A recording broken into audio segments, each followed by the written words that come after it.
Hi, and welcome to Helping People Perform, the podcast that gives you fascinating insights into those people whose chosen vocation is to help others perform at their best. From consultants to teachers, sports coaches to financial advisors, all of my guests share a passion for getting the most out of individuals, teams, and organisations. Enjoy the episode.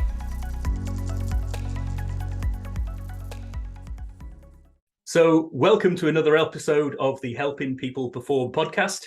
I'm delighted that joining me today is Dr. Rakish Rana, aka the Clear Coach. So, welcome, Rakish. Hello, Paul, and thank you for having me on your podcast as well. Thank you. Absolute pleasure, mate. Absolute pleasure. So today we're going to be finding out about what the Clear Coach is, what the Clear Coach does, but a little bit of background about what's got you here as well. So if we can start off with that. So you've got a really interesting and varied background. So what's your story up to this point in time? Oh, wow. Okay. It goes back a while, I guess. I was one of those clever kids at school, straight A's, I'm not going to say things came easy. I guess I just worked hard for them. But it was always A grades. So opportunities, educational opportunities kind of befell. I went on and did my GCSEs, A levels, and on did a degree. Naturally went and did a master's. I got a funded PhD. It kind of fell into place. And then I got tired of science. Once I'd done that PhD, I thought, you know what, I can't spend my life sitting in a lab with a white lab coat on. So I decided to look for something else, and I fell into IT, working for an investment bank. Naturally. And so IT's predominantly been my background for, I would say, the last 20 to 22 years. And, but things never felt right as soon as I started working, because when you're in school, when you're in college and university, everything's kind of mapped out, everything's planned out, and you kind of go with the flow. I think when you start working, you're kind of having to fend for yourself. And in hindsight, I can look back what was happening, but at the time it was like, there's got to be more to life. Surely there's got to be more. Where am I going? Where's my direction? And I was a bit lost. However, once I'd started working in the city of London at the time, you got onto that hamster wheel. Right. And it was a good job, paid well, got married, bought a house, had the kids, the holidays, everything. And you have that, and you think anybody out looking from outside in would think, oh, great life, happy. But there was always something missing. And I think it was that direction and fulfillment. So Right. It was about 9 or so years ago, I got my own life coach. And it was through being coached, I got an understanding of what it is that I enjoy, what my core values were. And, going back over my life, they were always about helping. I'm the oldest sibling. I've got lots of cousins that are a lot younger than me, so I would always be the go-to person. And then when I was doing my PhD, I was a warden looking after the pastoral care of undergraduate students. And then throughout my IT career, I was rather than being very techie, I was very much more about the man management. So I was always developing staff and helping people. So that was that light bulb moment that actually I enjoy helping people. That's what I enjoy. That's what I love. So it was just naturally, that light bulb moment, wow, I want to do coaching. And it was by getting that understanding and then exploring a little bit more what coaching's about, where could I take it, I decided to do a practitioner's diploma in executive coaching. Right. And that has been pretty much exactly 8 years ago. And I've been doing coaching since. And, and I was running my coaching practice alongside some of the IT work that I do. Right. And realistically now it's a case of growing my practice into a fully grown coaching business, hopefully. Superb. And you're known as the Clear Coach. So what's the Clear Coach all about? Okay, so as part of my coaching training with the Academy of Executive Coaching, they asked all the participants, the attendees, to write an essay on who am I?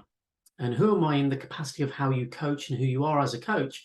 And the Clear Coach came about because Clear is an acronym of a framework that I tended to use and continue to use in my coaching. And it's expanded beyond that, actually. I think Clear is a great framework for anywhere where you need to build good relationships, whether they're personal or professional. And the framework essentially is an acronym. So Clear is for connection. It's how we connect with people using an LP, or how we can really get on with people. L is about language. It's about common languages, but also learning to use language correctly. So sometimes, especially about reframing the way we look at things and reframing the words that we use day to day. E is about energy and enthusiasm. A is about awareness, raising people's awareness within sessions and with each other. And then R is about results. So it's about celebrating the results that we go on and achieve. So that's pretty much, very simply, the CLEAR framework. I'm a sucker for a good acronym myself. I've got a program myself called Rapid Performance, and a lot of the thought, I must admit, in those early days was, how do I get a good acronym out of this? Yeah. But it's got to help people, and I fully agree. Whenever I've been offered coaching, whenever I've been through coaching or had done some coaching for others, clarity is one of the key things that people are after to help them perform, isn't it? So. Of course. Yeah. And I guess, there's when, people hear that I'm called the CLEAR coach, they naturally tend to think, oh, it's all about clarity. And that's part of it. Right. But, when they get that understanding, actually, it's the CLEAR framework, a little bit different. But I think when we're coaching, I think it is about clarity. It's about awareness. It is about goal setting. It's about achievement. But in all, it's also about wellness. It's all about balance. Yeah. And it's about, for me, I don't really believe in that 24/7 grind hustle that social media tends to proclaim right now. For me, it is about having that well-balanced life. So ensuring that you have enough rest and recuperation with as much work that you're putting into. Yeah, and I noticed on the socials recently you were doing some serious investigation into that, laying in some beds. Yes. So yeah, I was recently in Los Angeles attending the biohacking conference. So this, again, it's all about wellness, well-being. We're living longer, and therefore, if we're living longer, we want to be living well, and we want to be able to. If we're living longer, we want to be able to do things for longer. So this conference was about, well, how can we hack our lifestyles to ensure that we are performing at our optimum, that we are living for as long as we can, for as well as we can. And then this was using, different types of beds, and these beds could be electrical impulses, lymphatic massage suits, but also using supplements, using technology, using spirituality. So what kind of hacks can we use to essentially attain peak performance? It was amazing. It really was. Fantastic. I love those kind of events. It's been a while since I've been to one, unfortunately. So you mentioned the coaching element. Now, I've come across various different versions of coaches, from sort of business coaches, executive coaches, life coaches, those sorts of things. Where do you see yourself in that spectrum? And it's a question I get asked a lot, actually. I mean, I refer to myself as a life coach, right. But they say, well, so what's a dating coach? What's a business coach? Exactly what you've just said. And what I try and say to people is that it's a marketing moniker. A coach is a coach. Right. Realistically, if you've been trained up as a coach, you're trained up in a set of skills, various coaching models. There's so many out there. When you're learning to be a coach, you only learn maybe a small amount, a fraction. But then it's up to you to go and do that continuous professional development. If you want to focus on more about relationships and dating, that's maybe some of the models that you might want to focus on. And same with business. You may want to learn more about business marketing. Therefore, you go down that route. I find that I call myself a life coach, and I want to say I would like to help people holistically in terms of their life, whether it's business, dating, relationships, confidence, well-being and balance. So more often than not, a lot of my clients may come to me because they want to achieve, say, certain personal or professional goals. Right. I think everybody I've coached, it comes down to two themes. Common themes, I think, that come up, and it tends to be about the lack of confidence in something or the fear of something that is stopping them moving forward. And we may start working on a business-related goal, but I can pretty much guarantee that at least one session out of the structured coaching program will be about relationships. Because if you're trying to grow a business, but actually you're stressed because your home life, there's all sorts of things going wrong, I help with that. I will then think, well, okay, what's going on? I could call it a dating coaching session, but we don't. It's life coaching. Right. So for me, I think it's the prefix to coach. It's just a marketing moniker, and it's what people then call themselves to attract the right kind of client. Awesome. And what sort of clients do you have on board? Do you have a specific target area, or you found yourself going towards a particular group of people or anything? I must admit, early on, I was always told by people, especially people in sales and marketing, you've got a niche, Rakish. You've got to niche yourself so that you attract the right kind of clients. And I think from day one up until now, I've not really niched. Because I enjoy meeting such a different variety of people. And I guess if you look at the commonality amongst the clients I have, I just think that they're amazing people. They're people that I love spending time with, Right. and they're people that really want to be able to achieve something great in the field that they're working in. I've coached actress, presenters, models, business owners, people that are working in corporate environments. They all want to do better with themselves, with their lives. They want to go on and achieve something else. But for me, it's the excitement, it's that determination, it's the motivation that comes through that excites me. And then, I'm in a fortunate position where I can pick and choose the clients that I work with. So for me, they need to excite me just as much as they want to get excited by working with me. Oh, fantastic. And I think that's a huge part of any coaching relationship is that very way. It's the relationship between the coachee and the coach, isn't it? Oh, definitely. Most definitely. Yeah. And so let's flip this around a little bit. So how do you get your performance enhanced? Yeah. Who do you go to? Where do you go? How do you motivate yourself to up your own game? Yeah. In fact, somebody asked me on socials recently, do you have your own coach? Do you have a mentor on things? And yes, as a professional coach, here's the thing. People don't need coaching all the time. Right. So, for my example, I've had a coach in the past. I have a coach now.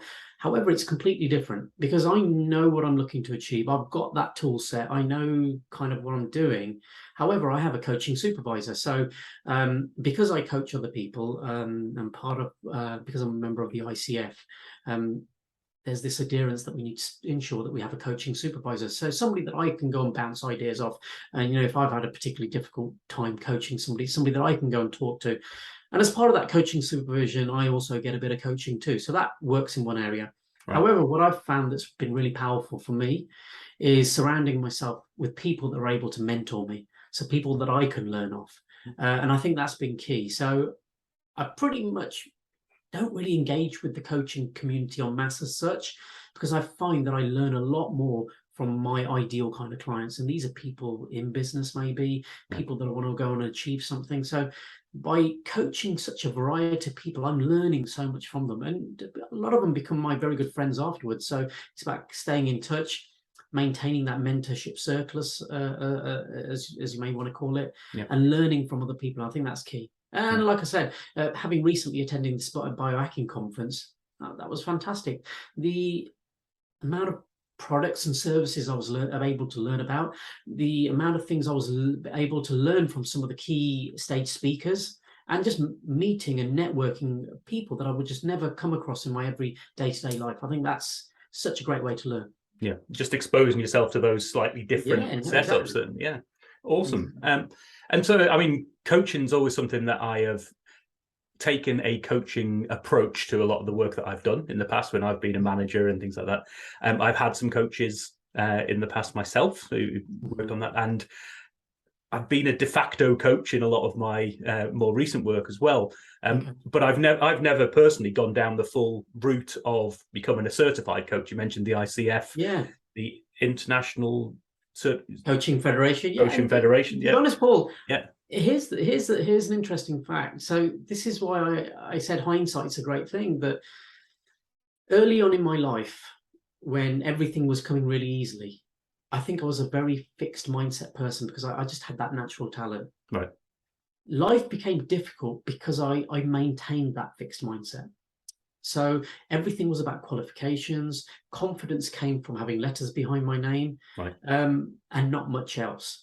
And therefore, it's only when I became a coach, my mindset completely changed. And in fact, when I went down the whole coaching training route, I wanted to go with a company that was ICF accredited and therefore would put me in great stead to become ICF accredited myself. Right. But when I went through the coaching training, I had this entire shift in my mindset where actually my confidence wasn't anything to do with memberships and letters or anything like that. It was me. It was all from the inside. And even though I'm an ICF member and maintain that to give myself some professional credibility amongst the masses, I decided I didn't want to go down the accreditation route because, you know what, wanting to do something for myself was the freedom that I wanted. And therefore, to be locked into doing this many hours to report into this and do this, I thought, well, no, that's what I want to get away from. I want the freedom to do what I want. However, I still have the coaching supervision because I think it is important to have that. To be affiliated with a professional membership group is great because you do learn, you do go to some of their conferences or some of their CPD classes that they offer. And again, it gives you that professional credibility amongst peers and anybody looking for a coach. So for me, yeah, it became about, I can do a great job as a coach, or so my clients say. I don't necessarily need to have that ICF accreditation. Right. And to be honest, in all the years I've coached, I don't think anybody's asked me whether I've been ICF accredited. I think I probably lost out on one working gig. I think it was, I'm going to say this, it was at Regent's University. They approached me to come in to do some work for them. And then I had to fill out a form, and then it's tick box if I'm accredited. And I said no, and straight away they rejected me. And I said, oh, okay, well, you approached me. You do realize I could still do a great job for you. They said, oh no, you have to be accredited. I said, it's a shame. It's your loss, unfortunately. Yeah, I mean, I've had similar stories myself in the past. I've come from the business improvement background, and Lean Six Sigma and Six Sigma black belt and green belts. I found I did a green belt in my first ever job, sort of coming out of university. And I must say, in the 20 odd years that I've been practicing, I don't think I've ever used it. But I have been prevented from certain jobs and certain gigs because people were looking for a certain qualification. And I think that is a something that can open doors, it can close doors. But what advice would you give to somebody who was looking to maybe get into that coaching world themselves? They like helping people perform. I think, first of all, do it for the right reasons. I mean, you Google life coach now, there are hundreds, if not thousands, tens of thousands of coaches all over the world. And personally, I think certain people get into it for the wrong reason, and the wrong reason being financial gain. Right. There's this thing out there, again, social media. I'm going to blame social media for a lot of things. There's the great sales and marketeers out there that says, become a coach and earn tens of thousands, you get all these, and unfortunately it's just so wrong, and people fall into that trap that they think that, I'll do this 3-month 6-month coaching program, it's really easy, and I'll be earning loads of money. And unfortunately it's just not the case.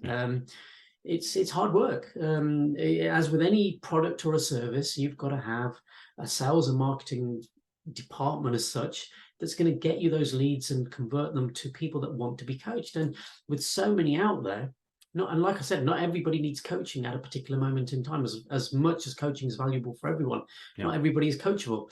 So for me, do it for the right reasons. I know a lot of good coaches that have never had coaching training, but you know what? Have some sort of coaching training. It will help you. It'll help you with picking the right kind of clients, because as much as when you get into coaching, you might want to help anybody because they might be paying. Actually, that person may benefit more from therapy rather than coaching. But I think it's only your coaching training that's going to help you realize those red flags in a person, whether they need therapy or coaching or mentoring. Right. So getting some sort of coaching training is going to be valuable.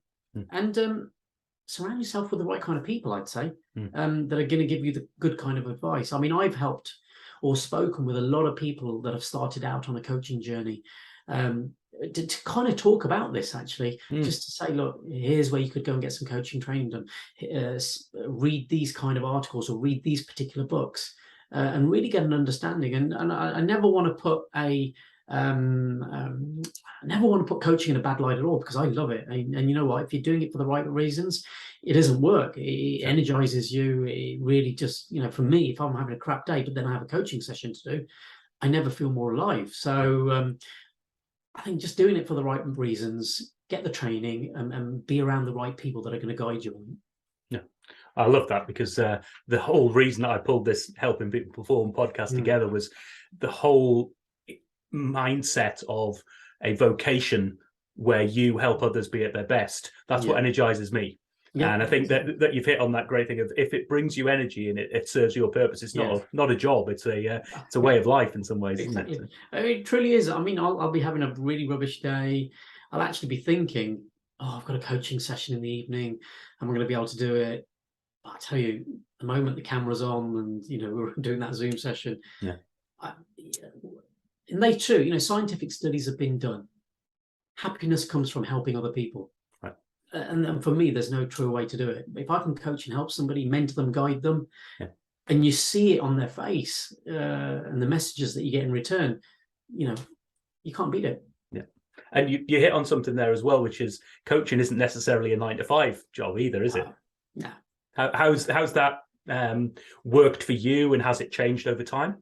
It has, yeah. I mean, there's been times where actually it's been great because it's allowed me to focus on sales and marketing. And because I can fit it in at any time, it's then allowed me to do some contract work, because I still go into the IT world, so I can still do contract work as well, as and when. Because here's the other thing. It's, unless you're a Tony Robbins or something, doing coaching 100% of the time is not going to earn you much of a living unless you work at it, and it's hard. So a lot of the coaches that you see out there will be supplementing their income, whether it's through workshops, whether it's doing talks or selling books, etc. So you'll be kidding yourself if you think, if you become a coach, that's all you'll do and that's going to earn you an income. It won't. It's a small income until you really start hitting certain heights. So you will need to supplement your income, as I've done. So it's great to have that flexibility. Oh, fantastic. Oh, loving it. Warts and all. Honestly, I'll be honest and transparent about it. Well, because I do think that the coaching, here's the thing, the coaching industry has got a bad rap. You mentioned coaching. Yeah. Most people see it with disdain. So I want to just be very transparent and clear with a lot of people I speak to, and actually empathize with them, because I've seen it myself, and I try and be as transparent as possible. Yeah.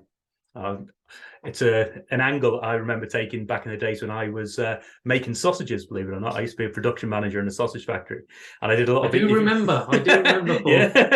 And I used to turn up to parties and things with bin bags full of sausages from the staff shop. But I would interview people who were looking to start on the shop floor and work in our teams. Yeah. And I would always, in that interview process, give it the warts and all. It's cold. It can be smelly. It was generally quite a nice environment, but people can be averse to the herbs and spices that are in there. Yeah. It's a cold environment because it's all chilled. You're going to be on your feet a lot of the time. Mm-hmm.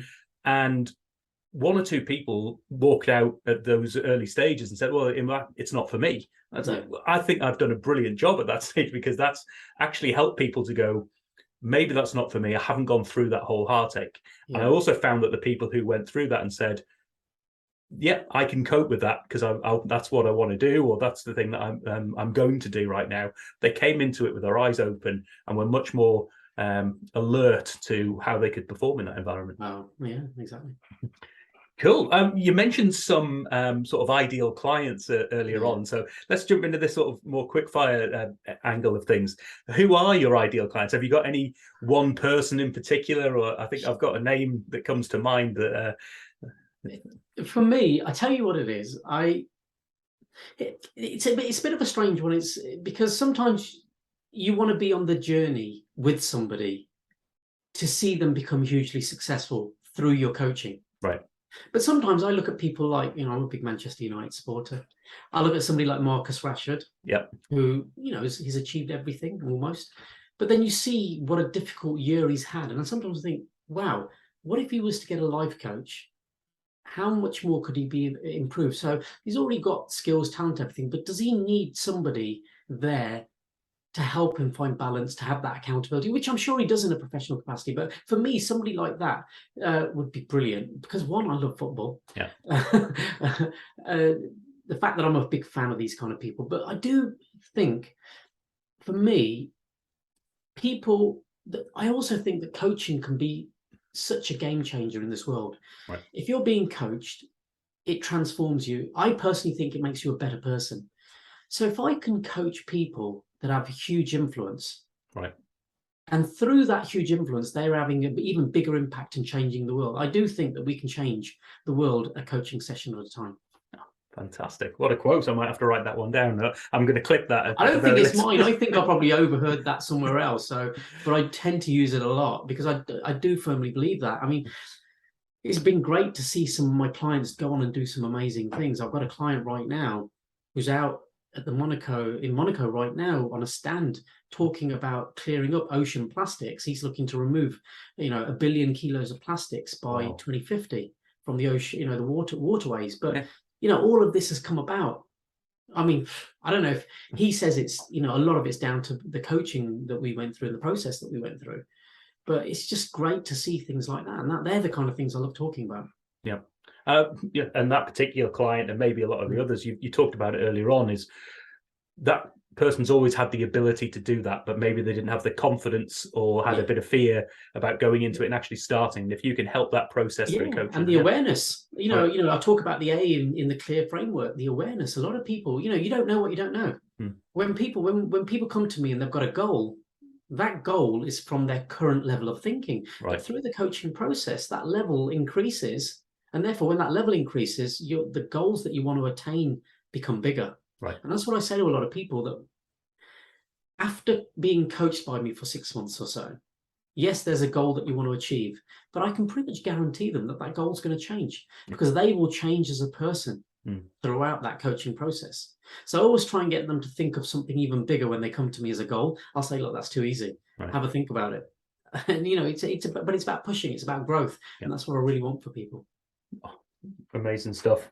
And flipping that on its head a little bit with from the ideal client, who would be the person or group of people that you would want to sit down with, who you think by having that conversation, by having a coffee and a sit down, would up your own performance? Yeah. Who would that be? I mean, Paul, I think I've told you, I started my podcast during COVID. And the reason I did that was because I wanted to interview, some of the clients that I'd had, but also some of the most amazing people that I know that are entrepreneurs, that have had lots of success in life, really to pick their brains. One, for myself, but also for anybody that might be interested in listening. And that's what I want to continue to do. And like I said, this conference I went to, I met some amazing people. I've been very fortunate. A couple have already got scheduled to appear and be interviewed for my podcast. But I think there's the one guy who I'm still waiting to hear from. I really want to spend some more time with, is Naveen Jain. He's a serial entrepreneur, currently the CEO of Viome. I think he's amazing. Probably one of the most humble people I've ever met. You would never know that he's such a wealthy and successful person. He's such a great guy. And to be able to spend more time with people like that, I think is brilliant. Right. There's a lot of people out there that are wealthy, successful, but here's a guy that doesn't equate wealth to success. Right. He equates success because of his family, because of his health, and what he's able to do for the other people. And I think that's brilliant. Superb. And just let's take a moment to plug the podcast. That's Second Success, isn't it? Second Success, yeah. I think there's about 40 or so episodes. But like I said, I grew it a lot during COVID with every, all the restrictions stopping and people getting back to work. It was a lot more challenging to get hold of people's time. Yeah. So it's been on a bit of a hiatus. But now, in all earnest, I want to kick it back off again. And like I said, I've already got a couple of interviews scheduled. So we'll be seeing more episodes coming out very shortly. Great stuff, because I'm a few episodes in already. I'm catching up. It's a great journey, Paul. I'm going to binge it. There you go. And that's, just to be clear, that's about people who have had success in the past and have gone on to maybe a completely different field and had a second success. Exactly. Yeah, multiple successes. And I guess the idea came from myself. Because I look back, I think it was one of those days where I was thinking, what have I actually achieved in life? And you look back and think, hold on, I've got a PhD. I had an amazing career. I've got an amazing family. I've got this great career in life coaching. I've had loads of successes. Other people have. So it's also making people realize and stopping that, there's a lot of people that we come across that think they haven't achieved anything in life. But actually, when you start peeling back the layers, they've achieved so much. So sometimes it's not the most obvious successes. And a lot of them aren't equated to wealth either. So it's what is success. And a lot of people have had numerous successes. So it is about that. Great. And I'll put the link to that in the show notes as well. Make sure we share the wealth of all the podcasters out there. And within that, so where do people find out more about you, your coaching? How do they get in contact? Sure. My social media handle is The Clear Coach. So whether it's on Instagram and Twitter, Facebook, they're all there, YouTube. But you can find me on LinkedIn. To be honest, LinkedIn and Instagram are the two social media platforms that I'm most active on. You can search for my name, Google Rakish Rana, Rakishrana. I think I'm the only one in the world because of a spelling mistake at birth. Right. You'll see pages and pages of me, so it's easy enough to find me. And my website is just theclearcoach.com.